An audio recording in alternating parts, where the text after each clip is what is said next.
Charting Toward Intimacy covers mature topics. Listener discretion is advised. Have you ever been sitting there and just for a fraction of a second, a thought about sex with your husband flashes into your mind? Maybe it's something like pulling your spouse up to your bedroom and ripping off your clothes as fast as you can. Or maybe it's something more like just a quick flash of desiring to have sex with your husband. But then, just a moment after that flash, your brain shoves that thought away because it is immediately dubbed as an inappropriate thought or not something you should be thinking about at that moment. This situation is called treating a good sexual thought as if it were an intrusive thought. Today, we're going to be talking about how this happens, why it is so common for women who have some experience with purity culture to experience this situation, and how we can transform those thought situations into a more positive thought process in order to further our journey of healing our relationship with sex. Welcome to Charting Toward Intimacy, the sex and intimacy podcast for Catholic women. My name is Ellen Holloway, and I am a Catholic speaker and coach who specializes in sex and marital intimacy. And I am on a mission to help you actually enjoy and desire good, holy sex with your spouse. So, why do we treat good sexual thoughts like intrusive thoughts? And how can we stop doing that?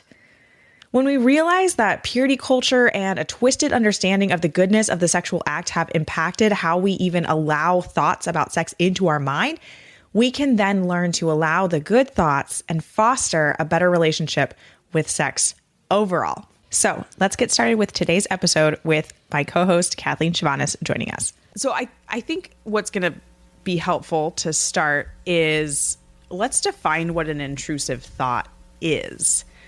Because yes. I remember I actually didn't even realize this was a thing. I thought this was something only I dealt with. This was like several years ago when someone first used the word intrusive thought to me. So basically, an intrusive thought is just that. It is a thought that just pops into your head, that intrudes on your thinking process and is ridiculous. So if you've ever stood in front of a live microphone in a place that would be incredibly inappropriate to yell a bad word, but you've had this thought of like, oh my gosh, what if I just like yelled a bad word into this microphone? That's an intrusive thought, right? Someone hands you a piece of pottery in a pottery shop and you're like, what would happen if I threw this across the room? That's an intrusive thought. Yeah. That's like, it is ridiculous. You can even have intrusive thoughts. And I know that this is, I'm not trying to be a psychologist here, but you can have intrusive thoughts of suicide or hurting yourself, and they're not necessarily suicidal thoughts. Like they are truly intrusive thoughts of you're driving on a highway and you just have this intrusive thought of like, what if I just like slammed on the brakes right now? What if I just like turned the wheel? That's not a suicidal thought. That is just like, that's an intrusive thought. It's just intrusive. Yeah. It's just intrusive. And it's like, these are not thoughts that you entertain.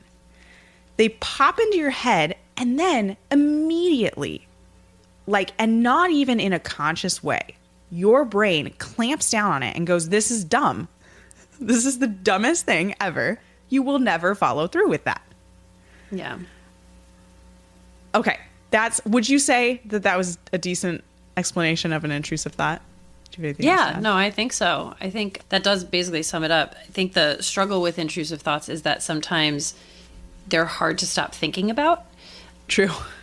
Right? Like, it's just like, they get to be a little bit crazy sometimes in that sense. And that, I did learn that intrusive thoughts are very common with like OCD diagnoses, and they can be also with like ADHD diagnoses. My own mental health journey has clued me into all of that. So they're interesting. But yeah, I think that's a good summary of them. Let's, I think, continue on into sexual intrusive thoughts or sexually non-intrusive thoughts that we are maybe coining as intrusive thoughts. Exactly. So then another category of intrusive thoughts are sexual intrusive thoughts. These are truly inappropriate sexual behaviors that just pop into your head. times when it would be inappropriate to be unclothed, or times when it would be inappropriate people it would be inappropriate to have sex with, as in, not a spouse. Things that would be inappropriate to do. Those are sexual intrusive thoughts.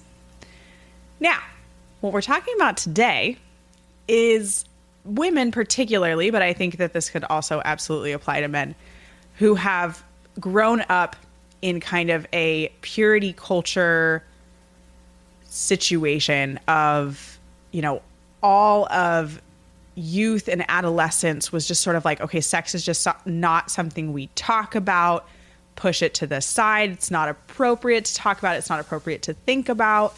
Or even further into, sex is bad, sex is dirty. People who have grown up in that, especially women, any thought about sex is treated by the brain as an intrusive thought. So even a fully appropriate thought about wanting to have sex with your husband at a fully appropriate time is treated by the brain as an intrusive thought, because all of youth and adolescence, any thought about sex was considered an intrusive thought by the brain, because it was, quote, not something we're supposed to talk about, not something you're supposed to think about, not appropriate, right?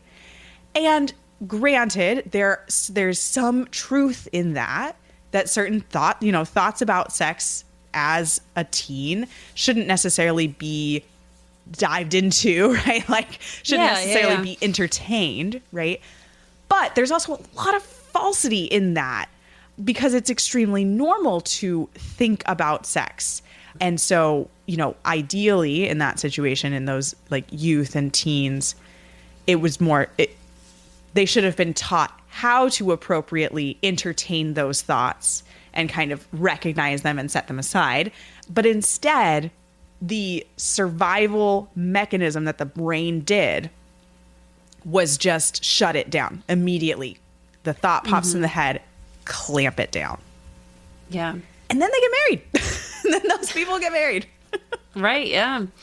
Now, I would say I want to rewind for a second to talk about, like, people who, or how we sort of have grown up in purity culture, right? Like, if you're someone who's grown up in purity culture, if you're anything like me, the experience was that sex it wasn't a no topic. It wasn't something you didn't talk about.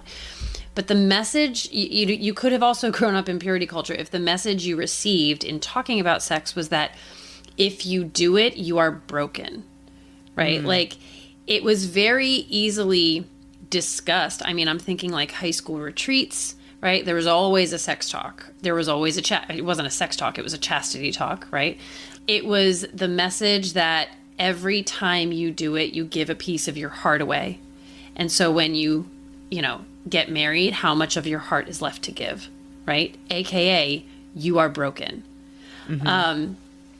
So that was also, I mean, maybe you were able to talk about sex growing up, but you had this fear instilled in you, right? That like, oh, I have to stay away because I need to give myself, I need to be whole for my spouse. I need to not be broken, right? The result ends up being the same, right? Where it's like, no, I'm not going to entertain these thoughts because I need to keep myself whole, right? Like I am irredeemable if I entertain those thoughts. I am broken, right? Like, so yeah, it is such a crazy place to heal from that. And that is like essentially what needs to happen, right? It's not just like a moving on, and like it's a healing that needs to happen. And I mean, I've been married for 11 and a half years and I'm still working on healing that, right? Like when you have grown up your whole life, just, and then all of a sudden it's like you're married and like now you flip the switch, now it's all okay. Like your brain doesn't comprehend that, right? Like it can't comprehend that. Exactly. So yeah, Our I think that's really good at creating pathways. And especially in adolescence, like that is when it's creating most of its pathways. And so, it has created this pathway of something about sex is wrong, right? Either the thought itself at all is totally wrong, or, sex itself is bad and I have to shut that down because I will be broken. And so our brain has created this very strong pathway into literally, I just imagine this like hand clamping down on the thought, like, oh, quiet. Yeah. Go away, Yeah.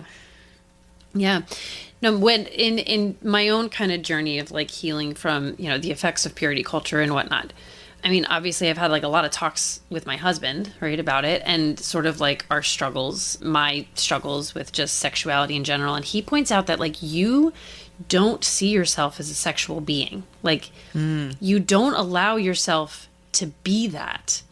Right. And he makes the point that like I have to be like completely horned up to just like, to sort of like let go a little bit and like see myself as that. But that outside of that it's like I can't be a sexual being. And I'm also, dealing with my own fears of like, I mean, my oldest is 10 years old, right? Like she's definitely like kind of coming up on like pre-puberty. She is in pre-puberty, right? Like she's coming up on puberty, and like this whole idea of like, oh my gosh, like my own kid now, like entering into this like reality of being a sexual being is like terrifying to me, right? He's just like, what is your problem? Like this is how like the entire, like everybody does this. And it's like, I know, but I can't handle it.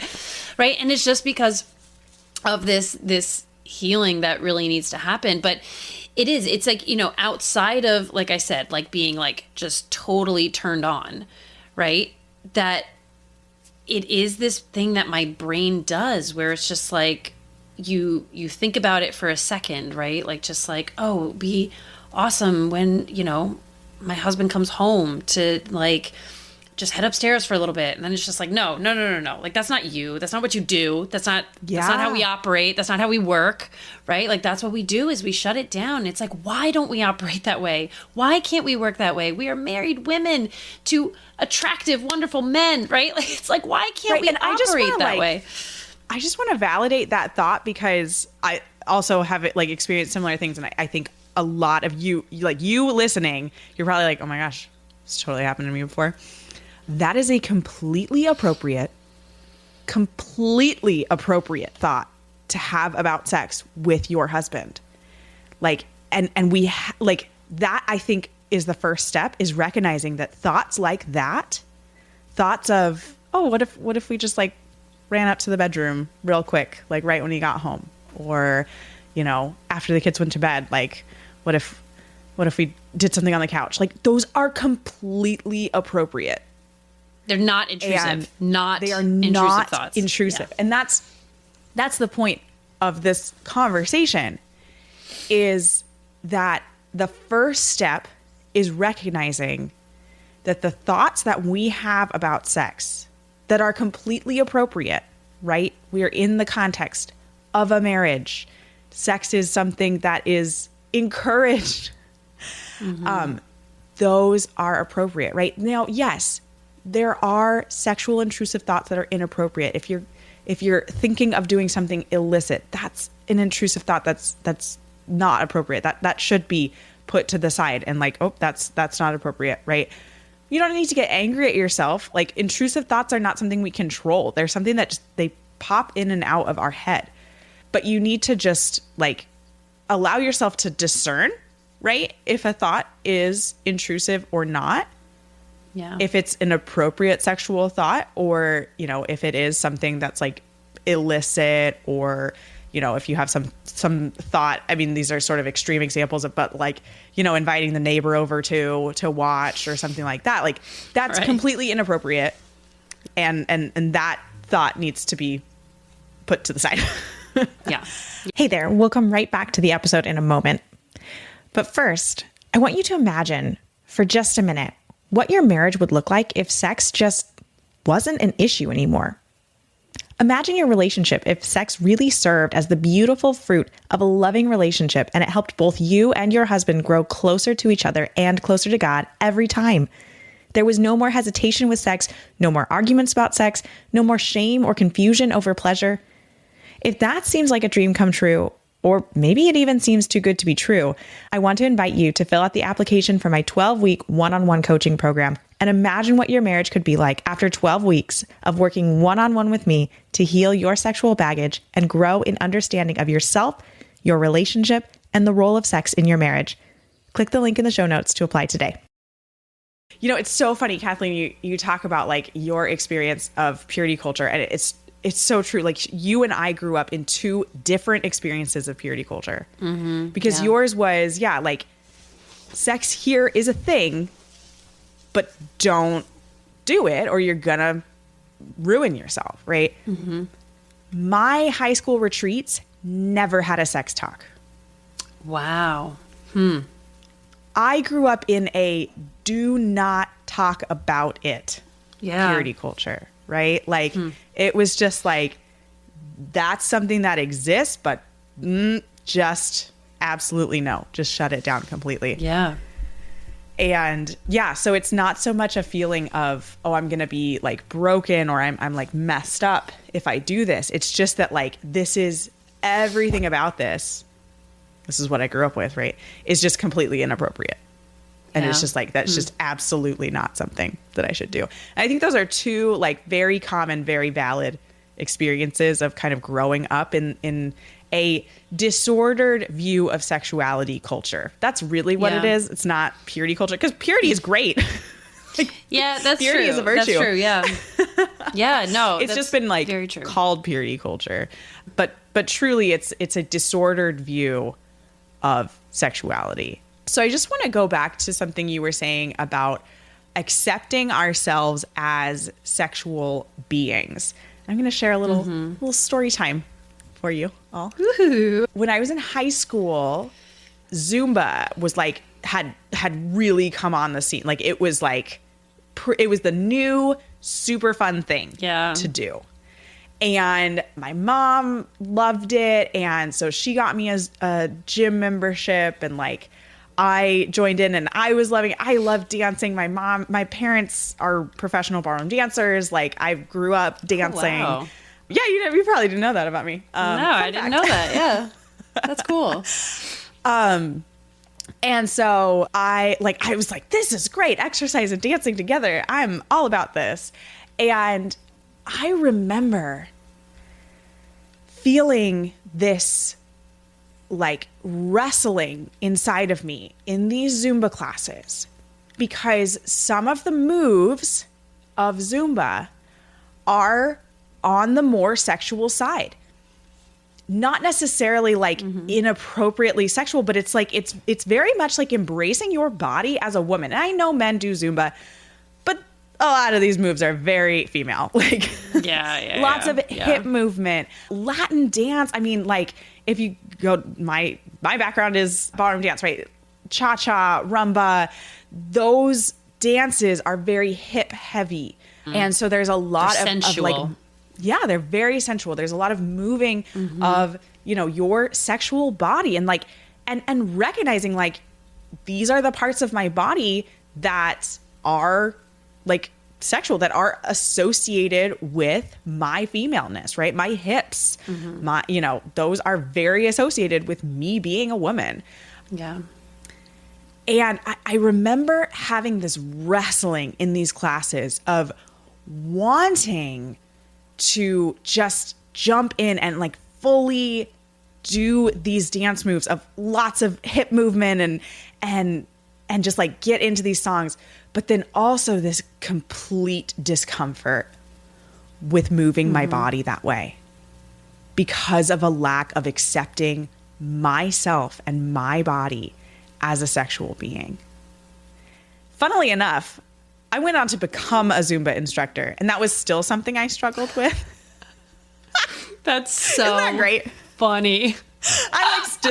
Because I loved it. Yeah. I felt the pull of the goodness of it, right? And I actually think that was a bit of a helpful thing in my journey, but it was still something I wrestled with constantly. And as an instructor, I could choose the songs, right? So I often would shy away from the more sensual songs because I didn't feel comfortable myself doing those moves and things like that. But I tell all of this of just to allow you into my story a little bit and just see yourself in that story. Maybe you weren't at a Zumba class with your mom. But where in your life have you not accepted yourself as a sexual being? You are sexed as a woman, as a man. Yeah. You are sexed. That is being human. Mm-hmm. We're made in the image and likeness of God, male and female. He created them. By being male and female, this gender difference that we have is part of our being the image of God. You know, by coming together as man and woman, we're able to image God in an even deeper way than just individually. Like with this communion of persons, we have this deeper image that we're able to create of God. But in order to do that, one of the first steps is just recognizing I am a sexual being. I have parts of my body that are inherently female, and they are so good. And, you know, it's like, how do you do that? Right? Like, how do you do that? It's like, what are the practical steps? I'll take notes, right? But here's the thing, like it all starts in the brain. Like we've said it before, right? That like the brain is our most sexual organ, right? Like everything starts there. And so it takes changing your way of thinking and changing your brain, right? This is literally what we do in like therapy, right? Like cognitive behavioral therapy, like you are changing the pathways in your brain, and it's hard to do. So I think that the first thing is recognizing what's true about yourself, right? It is true that you are a sexual being. It is true that God made you a sexual being. And it is also true that everything that God made is good, right? Mm-hmm. So maybe start, if you are someone who's struggling with this, as we all are. On some level, you are struggling with a disordered view of sexuality. Yeah. I can guarantee that because we're human. Exactly. But write down the things that you know are true that you may not believe, right? Or that you may not understand. Write them down and read them every day to yourself. Read them. Or write them every day.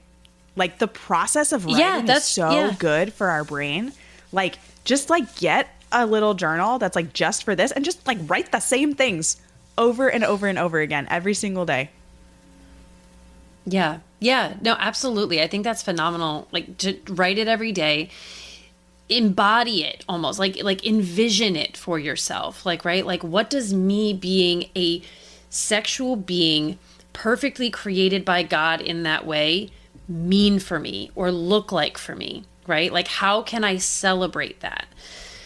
And then also like the second most important thing is to give yourself grace, because this is really hard work that does require practice, right? Like, and when you're practicing something, it means you are not yet proficient at it, right? Like, so allow yourself to practice this, right? Because you're not, and be graceful with yourself, right? Like, accept that, okay, I am not perfect in this yet, but I can continue to practice until it almost becomes not only second nature, but just believed by yourself. Like that's what I've always struggled with in like cognitive behavioral therapy, right? Is like, okay, I can tell myself these things over and over, but I don't believe them, you know? And that's the hard part, is like telling yourself before you believe it so that you get to believe it. If that makes sense. It's kind of like a lot, but absolutely. Yeah. I like the word that you used, which was we need to embody these thoughts, because that is absolutely true. Because we are a body-soul unity. We are not a soul trapped in, a meat skeleton. We are, you are your body and your soul united, right? Like, the rupture of the body and soul, That's a heresy. Like, that's called Manichaeism. When we try to separate the body and soul and say that like the body is bad and the spirit soul is good. That's Manichaeism. Yeah. Like, your body is so good. And we need to allow ourselves to be an embodied soul, an incarnate soul, right? The incarnation was God taking on a body, becoming a body. We are incarnate. In, meaning, you know, inside carne, meat, but right, but like in a body, we are a body. And that, I think, one of the big issues that, you know, the purity culture, the disordered view of sexuality, one of the biggest issues that is so common is this idea, this ruptured idea that like the spirit is good, but like the body is bad. And like, we go to the gospel, St. Paul, not gospel, I'm sorry. This is in one of his letters. St. Paul talks about, you know, the spirit is willing, but the flesh is weak. And we can read those things and misinterpret what they mean because our current language speaks about the body differently than like what those words would have actually meant to the people at that time. Translations are hard. And so we read some of those things and we're like, oh my gosh, the Bible says that the spirit is good and the body is bad. And like things of the flesh are bad. That's not what that means. It means that, you know, we're fallen humans. That's essentially what that means. And that's, I think, for a conversation for another time. But what I wanted to just really get at is just that we have to recognize and continue to remind ourselves that like we are a body soul unity and our body is us. Like this is why the whole transgender movement is just bonkers. Like it literally doesn't make sense because you are your body. You are not trapped in you're not a woman trapped in a man's body, a man trapped in a woman's body. You are your body. Like your body is you. You can't be trapped in it. Yeah. Again, that's a conversation for another time. But I was like, wow, we took a little turn here. I know. But it was important. That's an important point. I went down the rabbit hole there a little bit. But I think just to wrap up this conversation, right? Your body is good. You are a sexual being. God created you to be a sexual being. He created you as female. He created you as male. And that is you. Your body is you, and that is good. And the thoughts that we have about sex that are fully appropriate, the thoughts that we have about with our spouse, right? Doing illicit things, right?